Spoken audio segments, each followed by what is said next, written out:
But it is going to be pretty cloudy all weekend long. It's a weekend where you can safely leave the sunglasses behind, and you might be pleasantly surprised with a peak of sunshine. But yeah, not a washout. That's the good news. But we do have the possibility of some more strong storms to our west today. Yesterday, it was that one rogue cell, one supercell that developed in west central Minnesota, and just kind of rode this little bit of vorticity, a little bit of spin in the atmosphere, but did produce a tornado touchdown. The Weather Service will go out there today and figure out how long was it on the ground for? Did it jump around or did it stay on the ground for one period of time? A lot of hail reports too, though, but you can track the storm just based on the storm reports. A nice line there from northwest to southeast. About 5 o'clock was the first touchdown reported in Bellevue there in Redwood County. So there is a slight risk from the Storm Prediction Center today. It really is going to be confined more, though, to the Dakotas. Looks like less and less likely that any storms will make their way into western Minnesota, at least on the severe side of things. So watch what happens here later in the day. Storms pop up into the Dakotas. That's also where there'll be a little more sunshine, so more instability, more energy to work with.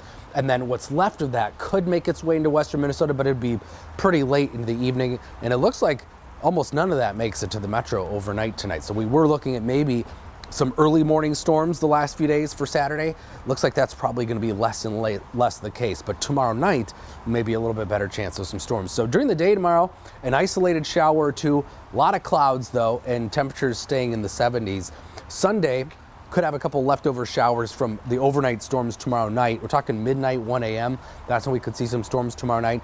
So grab an umbrella for Sunday if you're headed out to the parade. Could have a shower around. Definitely not a washout, though, but if you have a shower overhead, you'll be glad you had that umbrella, and then it'll move on.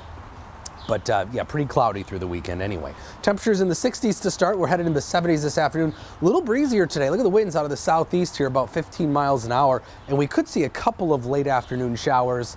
They'll be pretty hit and miss, though. Not a steadier rain that developed like yesterday for a couple hours.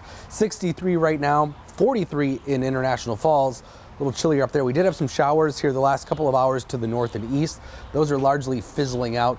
A couple of showers up around Cambridge, and not a lot of wind in the upper atmosphere to move these things very quickly. But we do have some storms to the south of Sioux Falls across Iowa. Some of this is trying to make its way north, so maybe some showers brushing the southernmost counties of Minnesota this morning. But here's midday today. You can see clouds, but not a lot of showers on the microcast. And then overnight, same thing. Those showers and storms from the west don't quite make their way east. Midday tomorrow, a passing shower, otherwise just a lot of clouds. But then tomorrow night, we see those storms fill in a little bit more and push through the area. And again, a couple lingering showers Sunday. Otherwise, finally drying out and heating up next week. Looks like mid to upper 80s, maybe near 90 heading into the middle of the week.